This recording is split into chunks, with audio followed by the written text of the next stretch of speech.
Chapitre 4. Sous les sables. Son réveil sonne. Une fois prêt, Jacques rejoint le poste de pilotage, et du haut des baies, il constate que le vent s'est dissipé. Il pense que c'est bon signe. Tous les hommes l'ont accompagné.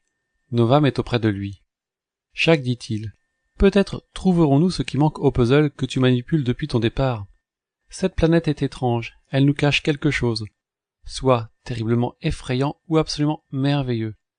Malgré mon âge, je souhaite vous suivre.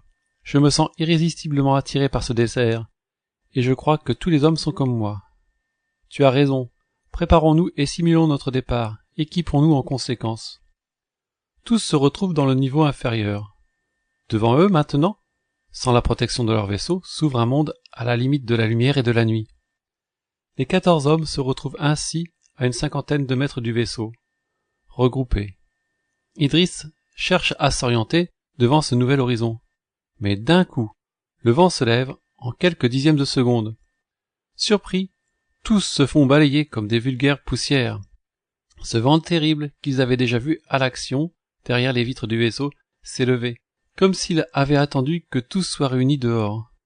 Tous roulent vers le désert d'une manière si légère qu'on a l'impression de les voir voler. Un courant ascendant de la puissance d'une tornade les emporte vers la zone de lumière et de sable. Cette tempête les enlève à une vitesse fabuleuse, comme des plumes dans l'air, et, d'un coup s'arrête, laissant, parsemés sur le sable, 14 corps inanimés. Autour d'eux, l'horizon s'étend uniformément et rejoint le ciel.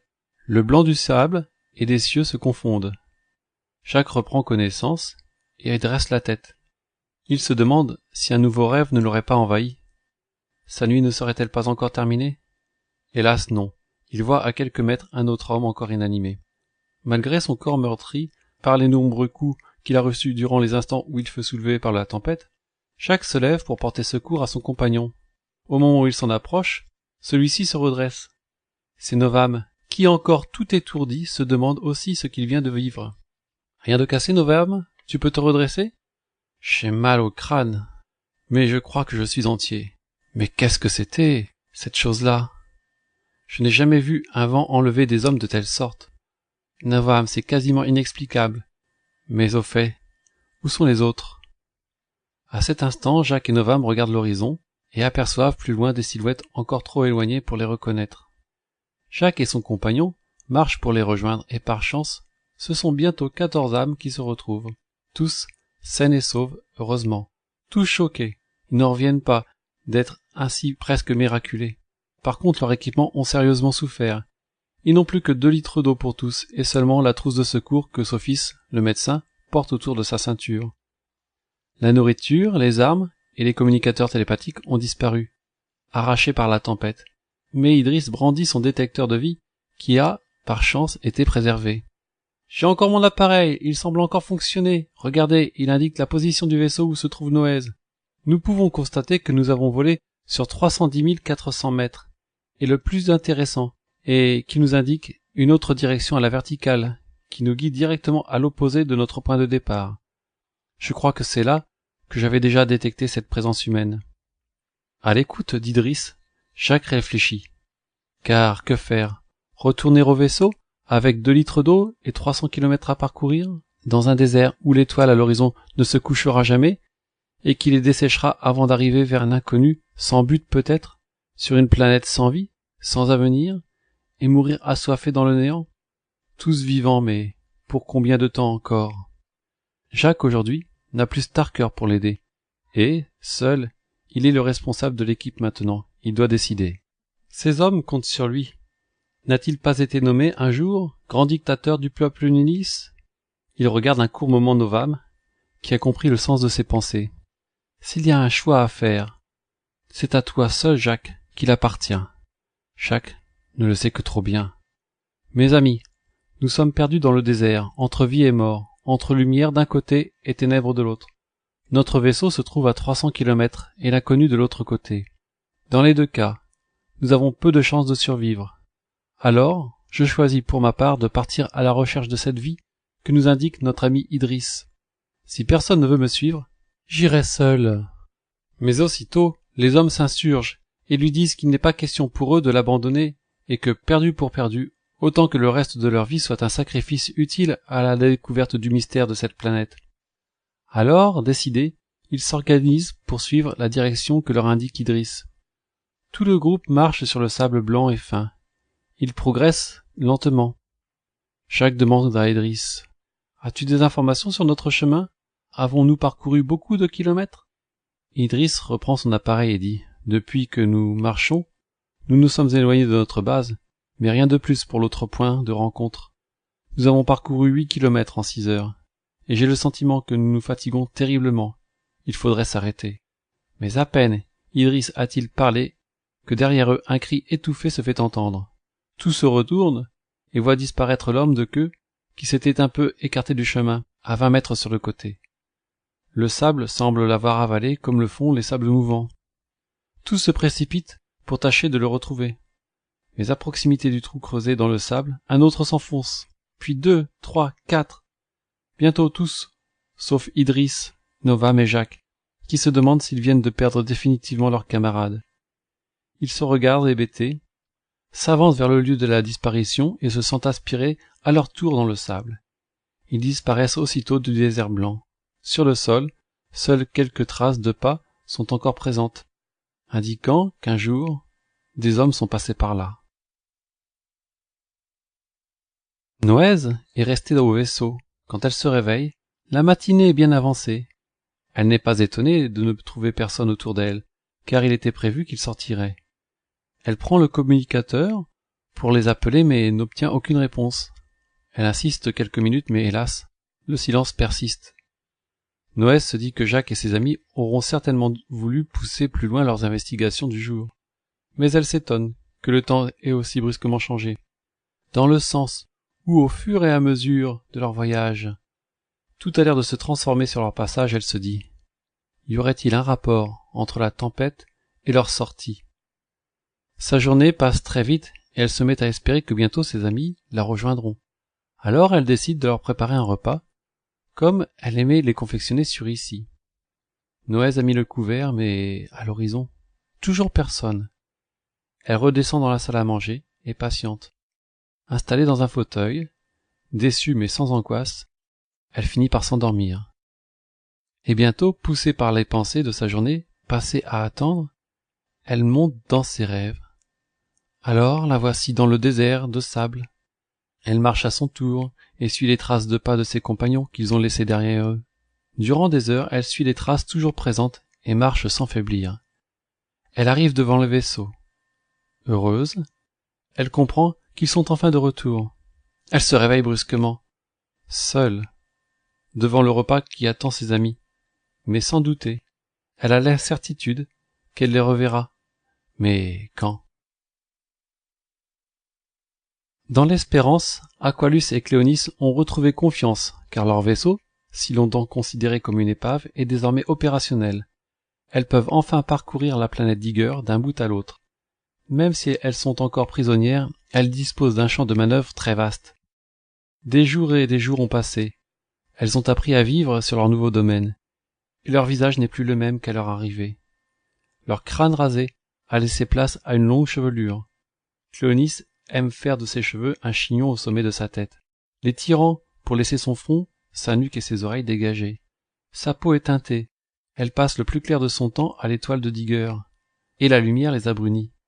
Quant à Aqualus, sa chevelure descend jusqu'aux épaules. Elle qui préférait avoir les cheveux très courts car sa force psychique était trop forte lorsqu'ils sont longs, au contraire maintenant, elle se laisse emplir de cette force sur Digger. C'est grâce à cela qu'elle a pu reconstruire son vaisseau. Elle se nourrit presque exclusivement d'herbes de vie et de graines semblables à des arachides. Cela l'a rendue plus musclée. C'est une athlète. Mais elle est toujours aussi jolie. Par contre, leurs yeux ont changé, car l'herbe de cette planète donne à l'iris un léger rayonnement fluorescent visible le soir au coucher de l'étoile. Cléonis affirme que ce phénomène s'estompe quand on ne mange plus d'herbe de vie. Ce soir, elles sont toutes deux dans leur cuisine improvisée, du fait des modifications effectuées durant les travaux, lorsqu'Aqualus s'effondre et perd connaissance.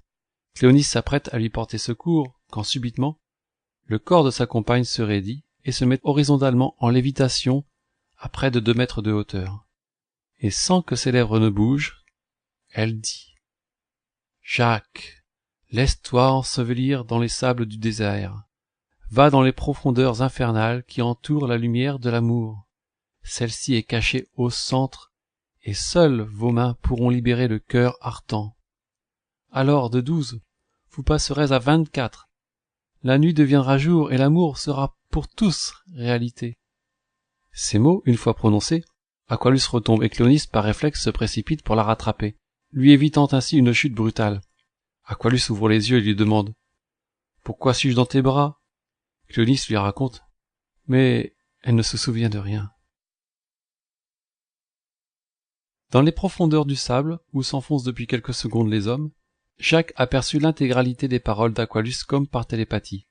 Celui-ci se sent aspiré par un courant de sable qui l'emporte. Il coule à la verticale. Il ne peut respirer et ferme la bouche pour ne pas étouffer, car sa combinaison s'est déchirée et son casque s'est arraché. Mais il se met à espérer que, si le sable coule, c'est qu'il y a un fond qui pourra l'accueillir. Il se dit: « Ce serait trop bête de mourir ensablé. J'ai encore tant à faire. » Les suggestions qu'il aperçut, provenant du cœur d'Aqualus, tournent dans sa tête. « Laisse-toi ensevelir dans le sable du désert. Va dans les profondeurs infernales. » Comme si c'était une évidence, Jacques ne cherche pas à lutter, mais il comprend que la mort dont il s'agit est une mort de la volonté, une mort de la lutte pour l'existence, la mort de ses peurs et surtout celle de mourir. Il se dit durant ces courtes fractions de temps: « Qui ne craint la mort est inattaquable face à elle. » Jacques se laisse aller. Et juste à ce moment, il débouche sur une montagne de sable où il tombe ainsi que ses amis. Au-dessus d'eux, le sable coule. Il faut fuir avant de se faire ensevelir encore une fois. Jacques crie à tous: « Quittons ce talus de sable avant qu'il ne tombe encore sur nous. » Il fait le tour et voit 12 de ses compagnons dévalant la pente. Il en manque un, se dit-il. Il aperçoit une main. Le corps est déjà totalement recouvert. Il se précipite vers lui et tente de remonter sur le talus. Il tire sur la main, dégage le corps, dévale avec le rescapé toute cette montagne de sable. Jacques se relève, et celui qui l'a sauvé le suit. C'est Novame qui, moins vif que les autres, s'était laissé dépasser par cette avalanche. Si Jacques n'avait pas eu de la présence d'esprit, Novame ne serait plus qu'un souvenir. Tous se retrouvent au fond d'une cavité géante, ébranlés mais sains et saufs. Au-dessus d'eux, la chute de sable s'est arrêtée, car le sommet du talus a rejoint la voûte de la caverne, qui les retient prisonniers maintenant. Tous se regardent un peu hagards, mais Novame fredonne un poème qui lui monte du cœur. Les hommes le regardent, et il leur dit: « Des entrailles du vieux maître des étoiles, ils sont sortis, emportés comme des voiles. Ils furent transportés dans un désert sans vie. Toute imperfection fut ensevelie. Leurs corps meurtris doivent leur salut à l'élu, qui par son courage fit luire sa vertu.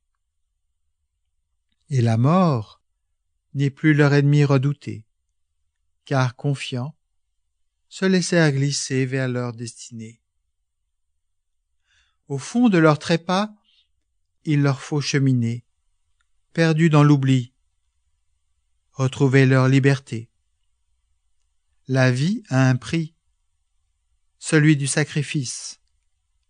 Cependant, grand le pouvoir de la justice.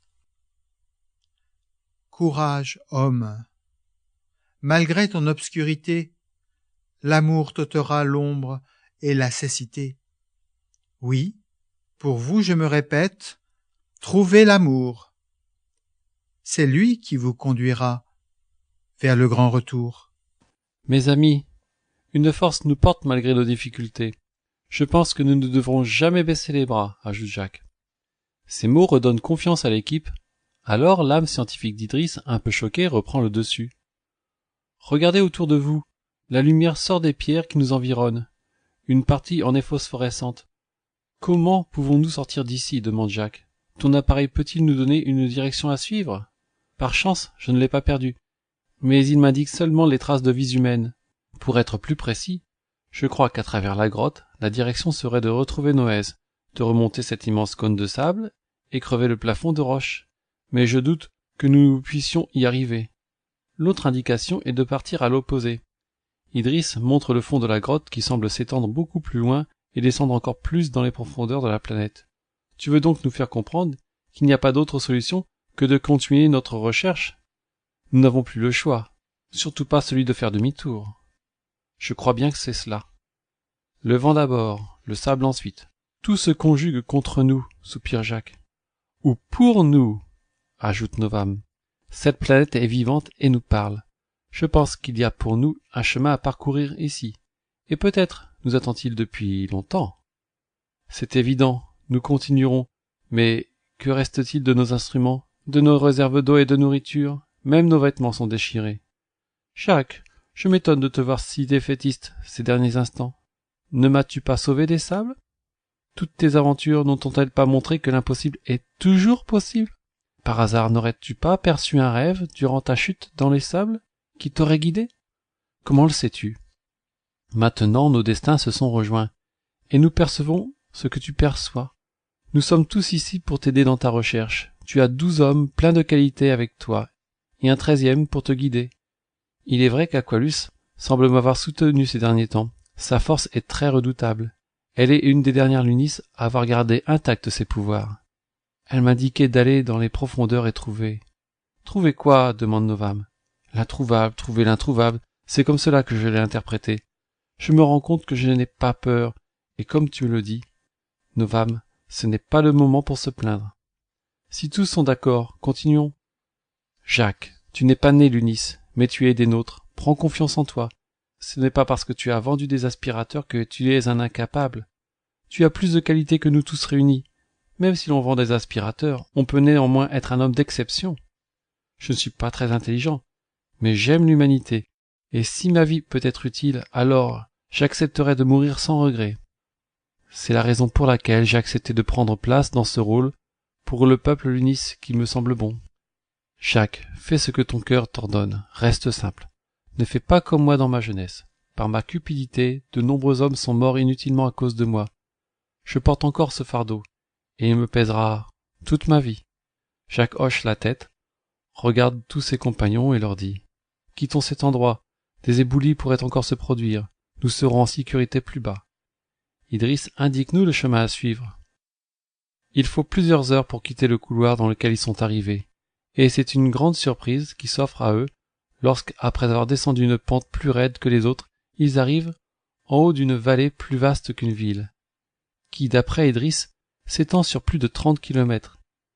Ce qu'ils voient est unique, car ne reposant sur aucun pilier, un toit de pierre et de marbre semble recouvrir l'ensemble, comme si le paysage de Lunis ou de la terre était totalement couvert à perte de vue. Bien fatigués, ils décident de faire une halte. Tous trouvent le sommeil rapidement. Jacques se lève le premier et ressent les bienfaits d'un repos nécessaire. Il observe le paysage qui s'étend à ses pieds que le ciel de pierre illumine de sa pâle couleur, sans ombre. C'est au tour d'Alof Jaman de le suivre, puis tous s'éveillent. Ils ont le ventre creux, mais aujourd'hui, pas de repas. Le chemin descend, et 1 heure plus tard, Sésame, le cuisinier, fait remarquer que des roches humides les entourent. Tous regardent de plus près, lissent les pierres de leurs doigts et constatent, non sans joie, que l'humidité est maintenant apparue. Un mur de roches les empêche de voir la vallée. Ils sont dans un goulet depuis qu'ils marchent. Continuant encore plus loin, ils voient l'horizon se déployer devant eux. Leur surprise est énorme, car s'offre à leur vue une forêt d'arbres d'une taille exceptionnelle. Une végétation s'est développée dans les entrailles de la planète. Autour d'eux, la flore, une nature verdoyante et sauvage, foisonne sur un sol de granit. Les racines semblent prendre sur la pierre, et Idriss, intrigué, se penche pour analyser la roche. Bien sûr, se dit-il, ces cailloux sont poreux. L'eau est stockée à l'intérieur. Regardez. Il prend une pierre et se met à la sucer. Il s'en désaltère, la rejette au sol. Tous suivent son exemple. Novam regarde Jacques en souriant et dit « Vois-tu, Jacques, la vie est pleine de ressources. Fais confiance en notre bonne étoile, et ne plus vouloir diriger est une méthode d'action plus efficace que notre volonté. Depuis que je suis parti de chez moi, je le constate bien souvent, Novam. Mais parfois notre nature est plus forte. C'est pour cela que je me mets à douter. Si nous devons continuer, il n'est plus permis de douter. Tous les hommes sont à ton service. Si tu es défaillant, ils le seront aussi. Mais si tu es fort, eux aussi le seront. Il y a encore de la route avant de parvenir au pied de la vallée, mais avant de repartir, Jacques et ses amis se rassasient et trouvent des racines tendres à manger. Ils en font une provision suffisante afin de pouvoir se nourrir. La technologie de l'UNIS est loin derrière eux, et leurs instruments d'aujourd'hui sont bien archaïques. Mais à défaut d'autre chose, il faut savoir se débrouiller. Les Lunis ont toujours appris à être en contact avec la nature. Ce soir, le repas est frugal. Ils ont réussi à allumer un feu avec des silex, et Sésame a fait cuire des racines mélangées à quelques fruits. Cette mixture est surprenante, mais pas mauvaise. Et enfin, tous peuvent se rassasier. Assis sur des troncs qu'ils ont trouvés, lorsqu'ils sont réunis autour du foyer, Idriss tâche de trouver des explications à leur nouvel environnement. Voyez-vous, je n'ai jamais rencontré pareil phénomène géologique. Je me demande si cette planète a toujours eu cet aspect. Pour ma part, je ne crois pas que ce lieu ne soit qu'une poche arrivée par hasard sous cette planète. Alors Jaman lui demande. Dans l'univers, nous rencontrons bien des événements naturels extraordinaires. Pourquoi pas ici? Cette planète nous surprend déjà par bien des aspects. Notre souci n'est certainement pas là, dit Jacques. Mais, après notre repas, nous continuerons notre cours. Avec un peu de chance, nous aurons des explications. Pour ma part, ce qui m'importe est de sortir d'ici un jour. Aujourd'hui, 33e jour depuis qu'ils ont quitté le Conquérant. Le goulet semble se réduire de plus en plus. Bientôt, il n'y a plus qu'un couloir de 10 mètres environ. La végétation est derrière eux. Les parois sont blanches et lisses comme du silex. Au-dessus d'eux n'est plus un toit qui s'élève à des centaines de mètres, mais une faille qui ne semble pas trouver de fin. Ils continuent encore tant qu'aucun obstacle ne les arrête. Jacques jette un coup d'œil en arrière, en se questionnant sur la santé de Noëz, resté seul dans le vaisseau depuis bientôt 30 jours. Mais un cri d'effroi général les rappelle à l'ordre, et en se retournant vers ses compagnons, il voit avec eux la longue marche s'interrompre, faute de chemin. Tous regardent ébahis le curieux ravin devant eux. Et Ghost, le chef de la sécurité, écarte ses camarades afin qu'aucun ne tombe. Le sol de silice s'arrête net, et au bout, un mur vertical descend, illuminé par les pierres phosphorescentes. On peut voir une magnifique piste de glace qui, à leurs pieds, rejoint un fond infini. Ce mur de glace se courbe au bout à la façon d'une parabole. Idriss se penche pour prendre des échantillons de glace. C'est bien de l'eau, il n'y a pas de doute. Et Nab, l'aide de camp de Starker, demande. Mais qu'allons-nous faire maintenant que nous sommes arrivés au bout du chemin? Qui vous dit que nous sommes arrivés au bout du chemin? Reprend Novam. Il n'y a plus de voie devant nous, répond Yes. Ce n'est pas parce que la route s'arrête là que le chemin ne continue pas. Il y a ce que nos yeux voient et ce que nos pieds peuvent fouler, insinue Novam. Jacques décide de poser le camp ici, au bord de la falaise. Il pense qu'une période de repos leur sera profitable. Installés pour dormir après le repas, tous allongés, ils entendent un petit craquement autour d'eux, mais ne prennent garde. Mais le second est fatal, car la partie sur laquelle ils dorment se détache subitement et s'effondre sur la pente vertigineuse. N'ayant aucun moyen de se sauver, ils restent collés sur le sol. Le bloc de glace et de roche sur lequel ils se trouvent a la chance de ne pas pivoter, et il s'élance sur le flanc du ravin. Et tout comme s'il était calé dans une glissière, il dévale et prend de la vitesse. Tant et si bien que lorsque Jacques, accroché au bord sur le ventre, ouvre les yeux, il ne voit que des traînées rapides devant lui, ne pouvant distinguer aucun détail. Le bloc, en raison de sa vitesse, vibre, mais heureusement, tous tiennent bon.